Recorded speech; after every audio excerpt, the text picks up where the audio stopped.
everyone, welcome to this session of Textbook Super Coaching. This is me Tulika, your UGC Net Paper 1 faculty. और ये है मेरी free classes के timings जो कि YouTube और टेक्स्टबुक ऐप पे होती है. लर्नर्स हमारे चैनल को सब्सक्राइब करना नहीं भूलिएगा. अगर आप तैयारी कर रहे हैं UGC नेट सेट एग्जाम्स की, साथ ही साथ इस सेशन को लाइक और शेयर जरूर से कर लीजिए. किसी भी सब्सक्रिप्शन बेस्ड कोर्सेज के लिए आप इस नंबर पे कांटेक्ट कर सकते हैं. और ये है मेरा Telegram channel. For all important updates to join my Telegram channel. Learners, हमारा foundation batch 2.0 has already started और इसकी 100% लाइव क्लासेस हो रही हैं for paper 1 and all the subjects of paper 2. So if you are also preparing for a structured course for upcoming June 2024 exam, this is the right time that you can get yourselves enrolled. So learners, अभी है हमारा ये weekly practice session of reading comprehension. As I promised with all of you that हर हफ्ते हम एक passage को practice करेंगे सो दैट हम जून के एग्जाम के लिए रीडिंग कॉम्प्रिहेंशन की तैयारी बिल्कुल परफेक्ट कर लें. राइट? सो आप लोग सभी को मेरे साथ प्रैक्टिस जरूर से कीजिएगा. चलिए, ये है हमारा पैसेज. जैसा कि आप देख सकते हैं, ये पैसेज इंग्लिश और हिंदी दोनों में है. सो हम साथ साथ करेंगे. So on June 3rd, an expert panel submitted the draft New Education Policy (NEP) to the Human Resource Department Ministry. The draft required students from non-Hindi states to study Hindi and English apart from the regional languages. तो पहला ही sentence पढ़ के हमें समझ में आ गया कि ये हमारा ड्राफ्ट जो कि न्यू एजुकेशन पॉलिसी का है उसके बारे में बात की जा रही है. तो जून 3 तारीख के बारे में ये हमारा पैसेज है जिसमें ये बात कही गई है कि एक ड्राफ्ट सबमिट किया गया HRD को, ह्यूमन रिसोर्स डिपार्टमेंट मिनिस्ट्री को. और इस ड्राफ्ट में ये मेंशन किया गया था कि जो बच्चे हैं, खास करके वो जो नॉन हिंदी स्टेट्स के हैं, उन्हें हिंदी और इंग्लिश भी पढ़ना होगा अपार्ट फ्रॉम उनकी जो भी रीजनल लैंग्वेजेस है. This move led to a controversy with several political parties from South and Maharashtra protesting the move. जाहिर सी बात है इसके ये जैसे कि हमने देखा कि गैर हिंदी राज्यों के लिए ये बात करके के आई थी. सो मौसादा के अनुसार गैर हिंदी राज्यों के छात्रों को क्षेत्रीय भाषा के अलावा हिंदी तथा अंग्रेजी का अध्ययन करने की आवश्यकता है, ऐसी बात ये ड्राफ्ट में थी. दक्षिण और महाराष्ट्र के कई राजनीतिक दलों ने इस कदम का विरोध किया. So it got lot of controversy, creative opposition views आए about from all the political parties जो कि साउथ और महाराष्ट्र पार्ट के थे. सो ये हम 3 लैंग्वेज फॉर्मूला और NEP के ड्राफ्ट के कंटेक्स्ट में बात कर रहे हैं. A day later, the center tweaked the draft to say, in keeping with the principle of flexibility, students who wish to change one or more of the 3 languages they are studying may do so in grade 6 or grade 7. तो एक दिन के बाद ही केंद्र ने इस चीज में मसौदा में सुधार करते हुए कहा कि लचीलेपन के सिद्धांत को ध्यान में रखते हुए जो छात्र अपनी पढ़ाई कर रहे हैं, 3 या अधिक भाषाओं को बदलना चाहते हैं, वो कक्षा 6 या 7 में ऐसा कर सकते हैं. तो जो भी उनका one of the 2-3 languages which they are studying वो बदल सकते हैं, मगर कब? ग्रेड 6 या 7 में. So long as they are able to still demonstrate proficiency in 3 languages. But उनसे एक्सपेक्ट किया जाएगा कि 3 लैंग्वेजेस में उनकी प्रोफिशिएंसी होनी चाहिए, उन्हें 3 भाषाओं में अपना मतलब प्रॉपर वे में उन्हें आनी चाहिए. 1 language at the literature level, यानी कि साहित्य के स्तर पर एक भाषा आनी चाहिए. In their modular board exams sometimes during secondary school. तो सेकेंडरी स्कूल तक उन्हें एक भाषा का बिल्कुल साहित्य लेवल तक ज्ञान होना चाहिए. However, this tweak has not addressed the basic flaw in the proposed policy. हालांकि इस बदलाव ने प्रस्तावित नीति के बुनियादी दोषों को दूर नहीं किया. The basis for the 3 language formula used in the draft policy is flawed. So मसौदा नीति में उपयोग किए जाने वाले त्रिभाषीय सूत्र का आधार त्रुटिपूर्ण है. The draft NEP argues that children between 2 and 8 years of age learn languages quickly. तो ये जो ड्राफ्ट है NEP के मसौदे में तर्क दिया गया है कि 2 से 8 वर्ष की आयु के जो बच्चे होते हैं भाषा जल्दी सीखते हैं, languages quickly, and therefore should be immersed in 3 languages. और यही उनका आधार था मानने का कि बच्चों को 3 भाषाएं सिखा दी जाए फाउंडेशनल स्टेज से, ताकि वो तीनों लैंग्वेज में पारंगत हो जाए बाय ग्रेड 3. ठीक है. सो इसलिए उन्हें 3 भाषाओं से परिचित किया जाना चाहिए ताकि वे कक्षा 3 तक सभी भाषाओं को में पढ़ सकें. This will be very heavy cognitive burden on a young child of 5 to 7 years, as each of the Indian languages has very last number of visual units, जिसको हम अक्षर कहते हैं, to be mastered in 2 to 3 years. So basically ये draft के हिसाब से ये तो हम मान रहे थे कि भाई बच्चे भाषा बहुत अच्छे से सीखते हैं, जल्दी सीख लेते हैं, मगर क्या ये उनके ऊपर एक बहुत एडिशनल बर्डन डालना नहीं है? खास करके हम किनकी बात करें, ये 5 से 7 साल के छोटे बच्चे हैं. इन पे आप 2 से 3 साल के समय में आप उनसे उम्मीद करते हैं कि वो एक भाषा में महारत हासिल कर लेंगे. और अगर हम बात करें इन सभी भाषाओं की, तो इनमें काफ़ी भारी संज्ञानात्मक बोझ हो जाएगा उनके लिए, क्योंकि प्रत्येक भारतीय भाषा में इतनी इकाइयाँ यानी कि अक्षर का जो संख्या है वो काफ़ी बड़ी है. This formulation is developmentally inappropriate for young children. ये सूत्रीकरण छोटे बच्चों के विकास के लिए अनुचित है.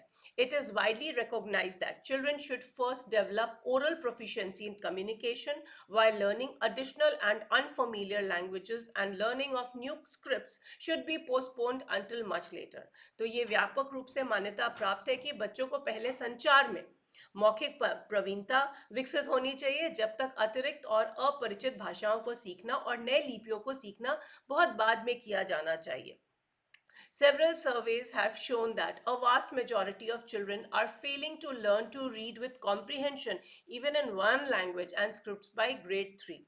So, कई सर्वेक्षणों से पता चला है कि अधिकांश बच्चे कक्षा 3 द्वारा किसी भाषा और लिपि में भी समझ के साथ पढ़ने सीखने में असफल हो रहे हैं. तो अगर हम क्लास 3 के बच्चों की बात करें तो उनको रीडिंग कॉम्प्रिहेंशन आता है, अपठित गद्यांश आते हैं, हिंदी और इंग्लिश दोनों में आता है. और तभी भी हम ये नहीं कह सकते कि सभी बच्चे बहुत अच्छा करते हैं, है ना? उसमें भी बहुत डाउट्स रह जाते हैं, बच्चे नहीं अच्छे से कर पाते हैं.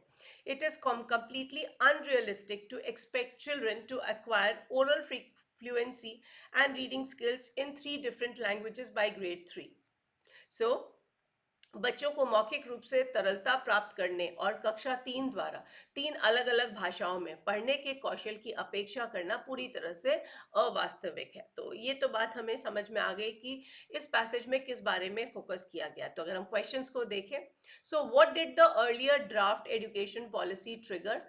Why did the earlier draft education policy trigger outrage in southern states? तो ये हमने देखा कि पहले का जो मसौदा शिक्षा नीति के ने दक्षिणी राज्यों में आक्रोश क्यों पैदा किया, क्या रीजन था?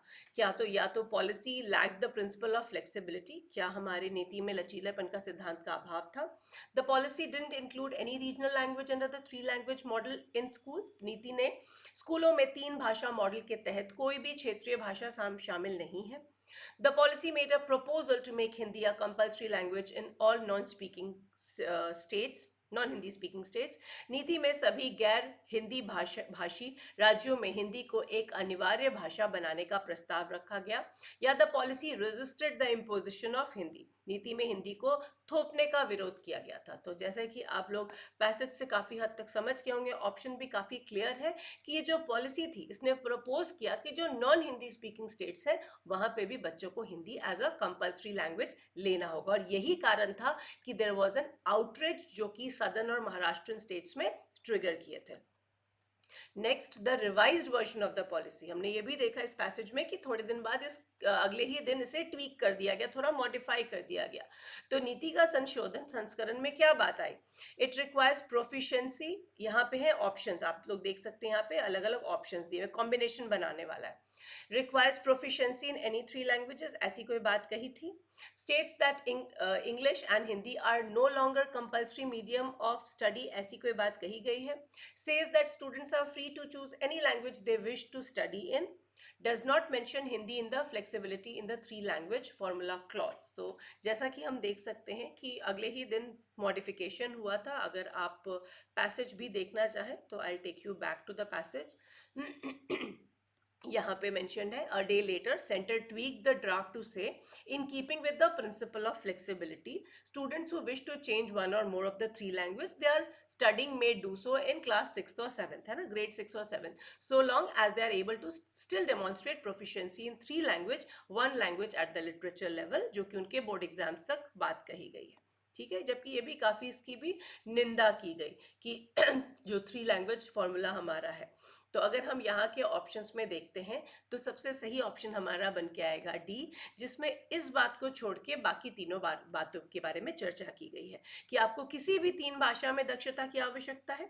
इसमें यह नहीं कहा गया कि English and Hindi are no longer compulsory, ऐसी कोई बात नहीं कही गई है। ये कहा गया कि स्टूडेंट्स फ्री रहेंगे कि वो कोई भी लैंग्वेज चूज कर सकते हैं, और ऐसी कोई बात नहीं कही गई है कि Hindi flexibility in the 3 language formula का पार्ट है। तो ये तीनों चीजें बिल्कुल सही है, क्योंकि डज नॉट मेंशन, इसको ध्यान से देखिएगा। Yes, rest remains the correct one. Next question. Under the 3 language formula suggested by NEP 2019, ये क्यों NEP 2019 है? क्योंकि यहाँ हम किसकी बात कर रहे हैं? ड्राफ्ट की बात कर रहे हैं, ठीक है। जो NEP 2020 बना, इसके बाद में बना था। इस ड्राफ्ट के अनुसार चिल्ड्रन आर एक्सपेक्टेड टू, क्या बच्चों से हम एक्सपेक्ट करते हैं कि actually acquire language skill, learn 3 different scripts within the first 3 years of joining the school, learn languages quickly, be immersed in 3 languages including English, Hindi and any regional language from the foundational stage. So 3 language formula जो है, जिसे हम NEP 2019 का part में लेते हैं, ये क्या आपसे एक्सपेक्ट करता है कि आपको स्क्रिप्ट्स आ जानी चाहिए, right? Need to learn 3 different scripts within the first 3 years of joining. जैसे कि आपने देखा कि कहा जाता है कि क्लास 3 तक बात की गई है ना। तो फर्स्ट 3 years जो 6-7 ईयर्स के बच्चे जो होते हैं, उनसे एक्सपेक्ट किया जा रहा है कि पहले ही 3 साल में वो 3 अलग अलग स्क्रिप्ट्स सीख लें। पारंगत होने का तो यही मतलब है कि उनको वो चीज़ अच्छे से आ जाए। और स्क्रिप्ट्स की जहाँ बात की गई थी कि अगर वो हम उसमें देखते हैं कि काफ़ी कॉम्प्लेक्सिटीज़ हैं, मगर ये 3 लैंग्वेज फॉर्मूला यही सजेस्ट करता है कि पहले के 3 साल of joining the school students should be able to learn 3 different scripts, ठीक है। So B is the right answer.